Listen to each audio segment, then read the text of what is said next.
J'ai caché à ma sœur que son fiancé m'avait embrassée, car je ne voulais pas être celle qui détruirait leur relation.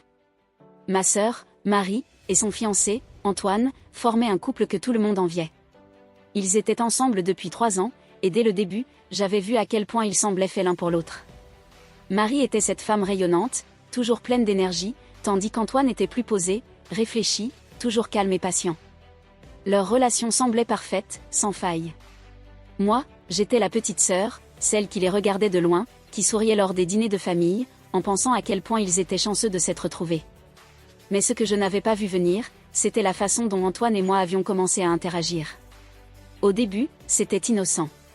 Antoine et moi avons toujours bien aimé discuter ensemble, peut-être un peu plus que ce qu'on pourrait attendre d'un simple beau-frère et belle-sœur. On partageait des centres d'intérêt communs, des goûts musicaux, des films, des séries.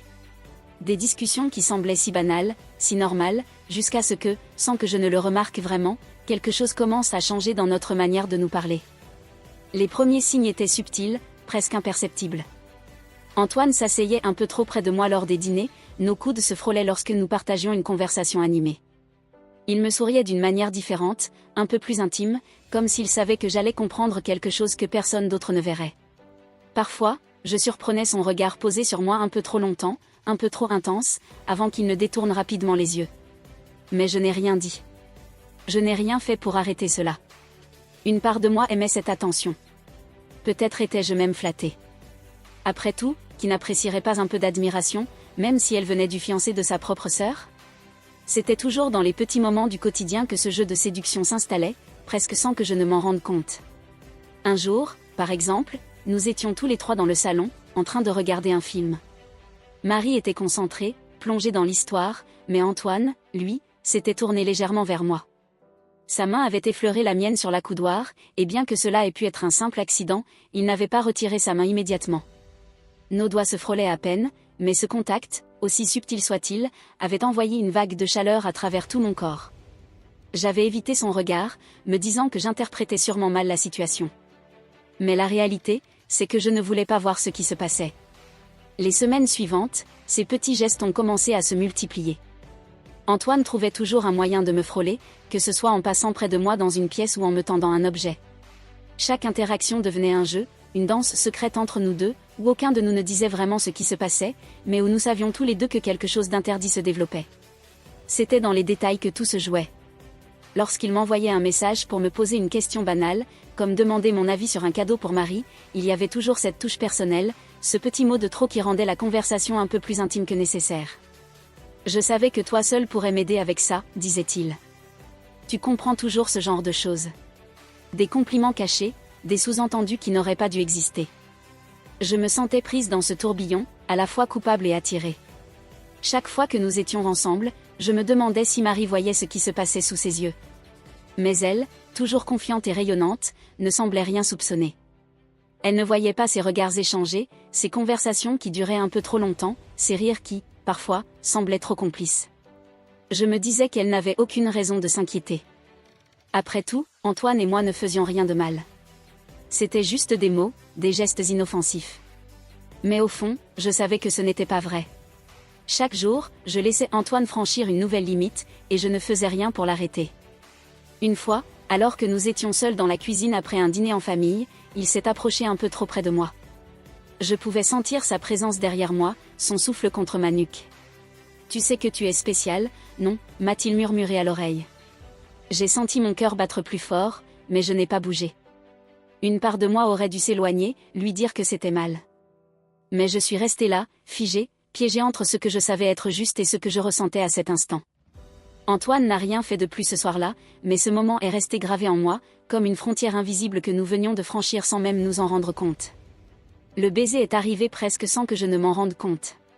Ce jour-là, Marie était partie rendre visite à une amie, et Antoine s'était proposé de me raccompagner chez moi après un déjeuner de famille. Le trajet en voiture avait été ponctué de nos conversations habituelles, mais il y avait cette tension palpable entre nous, cette sensation que quelque chose d'inévitable était sur le point de se produire.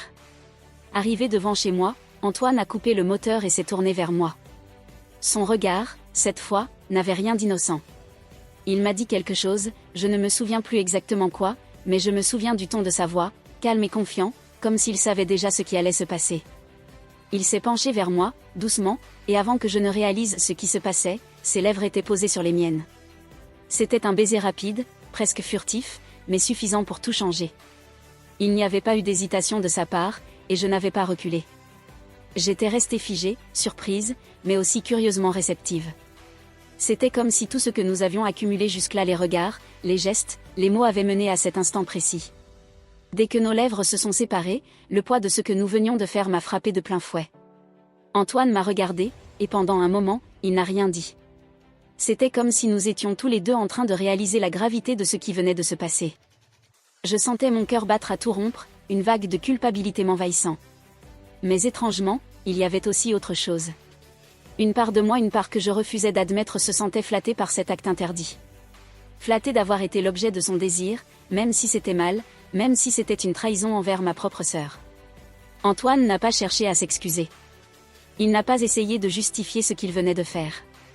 Au lieu de cela, il m'a juste regardé, comme s'il attendait ma réaction. Mais je n'ai rien dit. J'ai juste ouvert la portière de la voiture, le cœur lourd, et je suis sortie sans me retourner. Je savais que si je restais, si je disais quoi que ce soit, je risquais de franchir une ligne que je ne pourrais jamais effacer. Et pourtant, ce baiser, aussi furtif soit-il, était déjà suffisant pour tout chambouler. Les jours qui ont suivi ont été emplis de confusion et de culpabilité. Je me sentais déchirée entre l'envie de tout dire à ma sœur et la peur de détruire leur relation. Je me demandais constamment si je devais lui avouer ce qui s'était passé, mais chaque fois que je me retrouvais sur le point de le faire, je me ravisais. Je ne voulais pas être celle qui briserait leur couple. Je ne voulais pas être celle qui porterait la responsabilité de cette trahison. Antoine, de son côté, avait agi comme si de rien n'était. Lorsque nous nous sommes revus lors d'un dîner de famille, il m'avait simplement souri, comme si ce baiser n'avait jamais eu lieu. Il n'avait pas cherché à me parler en privé, ni à relancer cette dynamique interdite entre nous. Mais moi, je savais. Et je savais aussi que lui savait. Il y avait cette tension silencieuse entre nous, un non-dit qui flottait dans l'air à chaque fois que nos regards se croisaient. J'aurais pu tout révéler, j'aurais pu dire à Marie que son fiancé m'avait embrassée, que derrière son sourire et sa façade d'homme parfait se cachait quelqu'un capable de trahir. Mais je ne l'ai pas fait. Et à mesure que les semaines passaient, je commençais à me rendre compte que peut-être, je ne le voulais pas vraiment. Peut-être que ce baiser, aussi interdit soit-il, était un acte isolé, un moment de faiblesse qui n'aurait pas de suite. Peut-être que je pouvais garder cela pour moi et simplement tourner la page. Le sentiment de trahison était bien là, mais étrangement, il était accompagné d'un sentiment de soulagement. Soulagement de ne pas être allé plus loin, de ne pas avoir cédé à cette attraction qui aurait pu détruire tant de choses. J'avais réussi à m'arrêter avant qu'il ne soit trop tard, avant que je ne fasse quelque chose d'irréparable. Oui, j'avais trahi la confiance de ma sœur en gardant le silence, mais j'avais aussi épargné sa relation. Et pour cela, je me sentais étrangement en paix. Avec le temps, les souvenirs de ce baiser se sont estompés. Antoine et Marie se sont mariés quelques mois plus tard, et lors de leur mariage, je me suis tenue là, aux côtés de ma sœur, souriant et faisant semblant d'être heureuse pour eux. Une part de moi l'était réellement. L'autre, celle qui savait ce qui s'était passé, restait en retrait, cachée, mais calme. Aujourd'hui encore, je me demande si j'ai pris la bonne décision. Si j'avais tout avoué, leur relation aurait-elle survécu? Aurait-elle pu lui pardonner? Peut-être. Mais en gardant le silence, j'ai aussi préservé quelque chose. Pas seulement leur couple, mais aussi une part de moi-même. Je n'ai pas franchi cette limite que j'aurais pu franchir. Et même si ce secret pèse toujours quelque part dans mon esprit, je trouve du réconfort dans le fait de savoir que je ne suis pas allée au bout de cette trahison.